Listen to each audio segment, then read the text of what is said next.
Hi guys. Okay, so welcome to another lecture in the series where we're discussing the namesake, trying to read it, understand its meaning, its deeper implications, all of that stuff. We're going to continue reading um, from where we had left off. When he looks back to the child, the eyes are open, staring up at him, unblinking, as dark as the hair on its head. The face is transformed. Ashok has never seen a more perfect thing. He imagines himself as a dark, grainy, blurry presence, as a father to his son. Again, he thinks of the night he was nearly killed, the memory of those hours that have forever marked him flickering and fading in his mind. Being rescued from that shattered train had been the first miracle of his life, but here, now, reposing in his arms, weighing next to nothing but changing everything is the second. You see, weighing next to nothing but changing everything is the second. So perfectly, aptly, briefly described by um, Champaleri for what becoming a baron feels like. Apart from his father, the baby has three visitors, all Bengali. Maya and Dilip Nandi, a young married couple in Cambridge, whom Ashima and Ashok met a few months ago in the Purity Supreme, and Dr. Gupta, a mathematics postdoc from Dehradun, a bachelor in his 50s whom Ashok had befriended in the corridors of MIT. At feeding times, gentlemen, including Ashok, step out of the hall. Now, that's a detail that Ashima has put here specifically, that Champalari has put here specifically for Ashima, because they've already mentioned, right, that Americans are people who will lie naked on the beach. And that's something Ashima is not okay with. Um, which is why Americans might also be the people who might breastfeed their children in front of other men.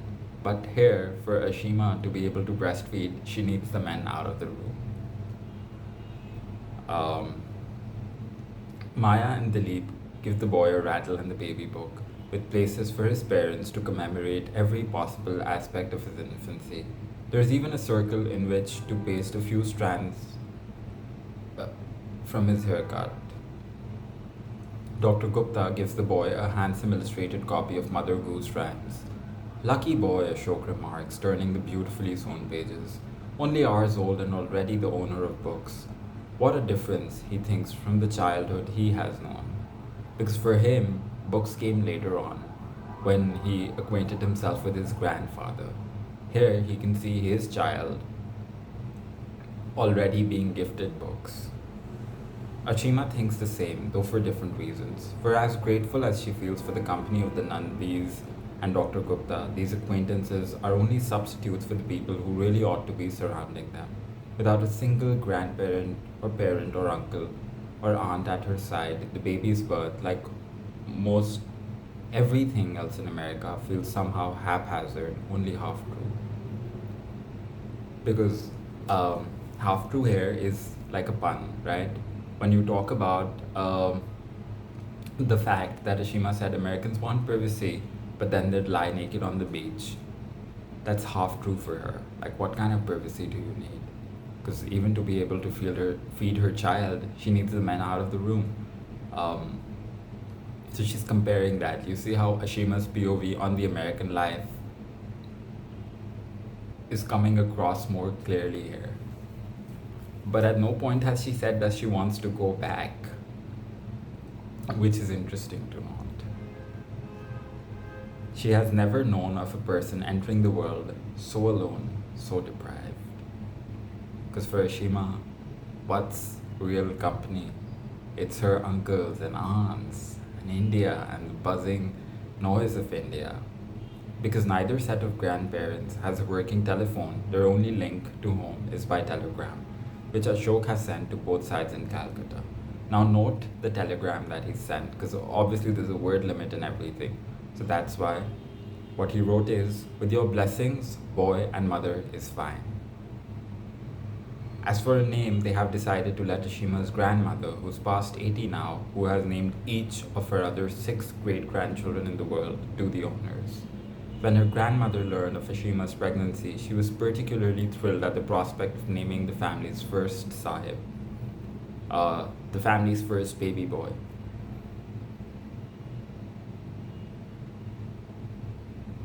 And so Ashima and Ashok have agreed to put off the decision of what to name the baby until a letter comes, ignoring the forms from the hospital about filling for a birth certificate. Ashima's grandmother has mailed the letter herself, walking with her cane to the post office, her first trip out of the house in a decade. The letter contains one name for a girl, one name for a boy. Ashima's grandmother has revealed them to no one. So see, even now, and this also reveals a lot about Ashok and Ashima's personality, right? That even to name their child, they're relying on familial values. That okay, fine, let's see what the grandmother has to say. The entire family is excited. This is the first baby boy of the family. The person who will carry the lineage forward as per their view, right? So it's like, let's see what the grandmother names the child. And considering that Ashima has constantly been nostalgic about Indian traditions and Bengali traditions and all of that stuff, this is another tradition that she's just carrying forth when she's having a child, finally. I think that's about it. We'll continue reading right now. You see how, as I said in the beginning, Namesake is just life happening. There's commentary on that life, yes. There's a lot of depth in that life, just like real life. But Namesake is just life happening. And as that life is happening, you know, we're learning different things about different characters, about their emotions, about the depth, about the impact of life happening on them, and so on. See you guys in another one soon. I'll drop additional notes in the description. For the notes in the description, I'll drop additional stuff that I may have not discussed or spoken about during the course of this video.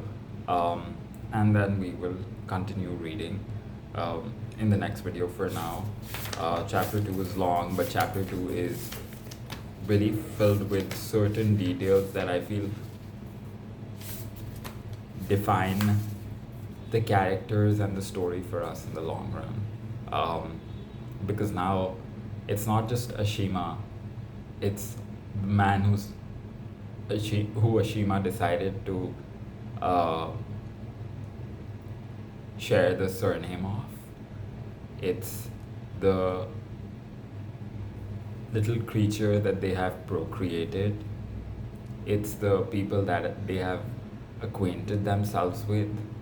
So of course it's more people now.